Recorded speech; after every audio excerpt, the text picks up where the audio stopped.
A very good morning from a very sunny Alicante. I'm here, very lucky to get a couple of days away with my family. I hope you can hear me over the noise of the traffic.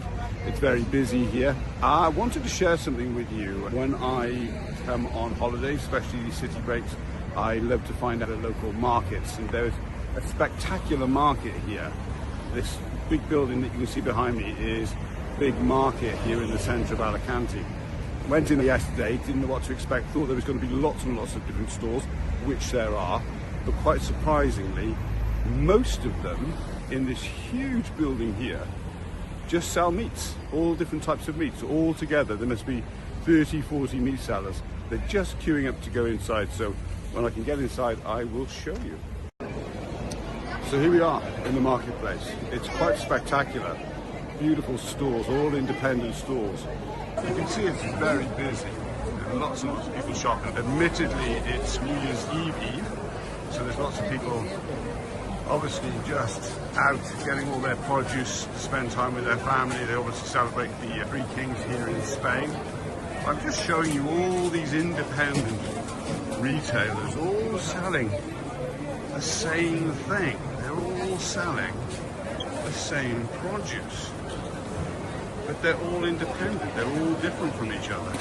But the produce is exactly the same, which is why it's got my business brain whirring as to how all these independent people selling the same produce, how does it work?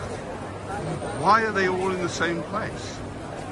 And I just want to investigate that, and obviously when I've got my business brain on, which unfortunately never seems to go away, and my poor family have to put up with me while I go around filming YouTube videos while I should be relaxing on holiday. But how does this concentration of businesses work? Why does it work in such an amazing way?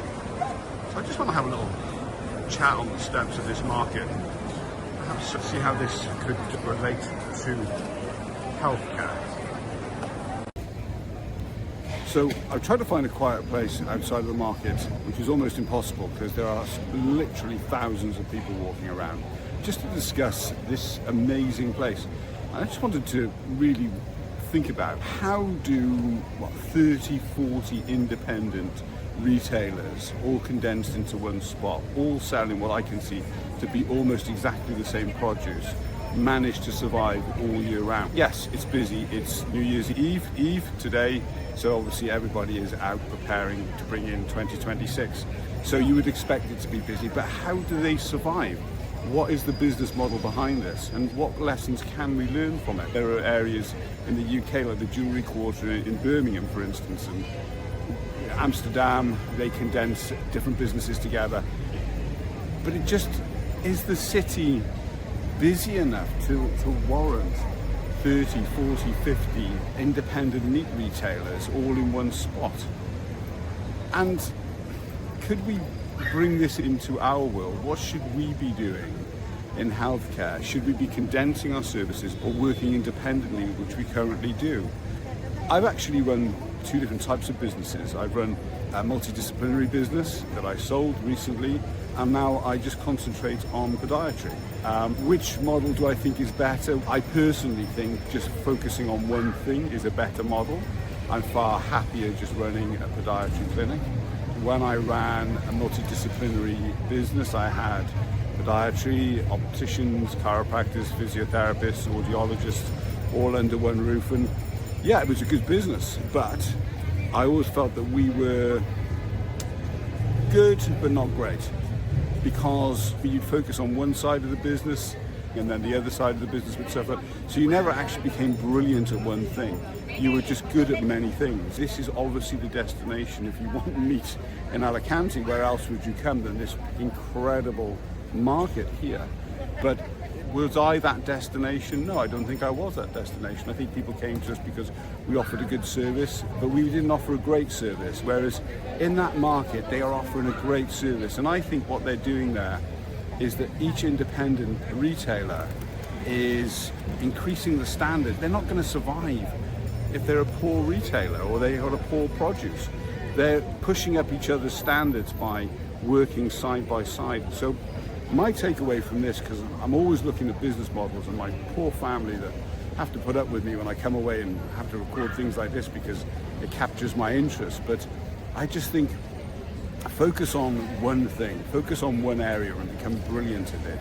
Push up your standards. If you're an independent podiatry practice and you could offer more services within the foot and lower limb, then bring that in, make your clinic to be the place to come to. Yes, bring in other professionals. If you're a podiatry practice and you don't have FHPs, bring in FHPs. If you're an FHP practice and you don't have podiatrists, bring in podiatrists. We're working with a physiotherapist at Foot Medic that offers lower limb injections, so we now offer injections for knees and hips and so forth, which is way out of my scope of practice, but we bring it in because it fits in nicely and we're becoming the place to go to. So think of your clinics as a hub around what you do and do it to the best of your ability, so that when people are in your town or city or village, you are that destination that people come for foot health. So from a beautiful Alicante, I wish you all a very healthy, happy and prosperous 2026. Bye for now.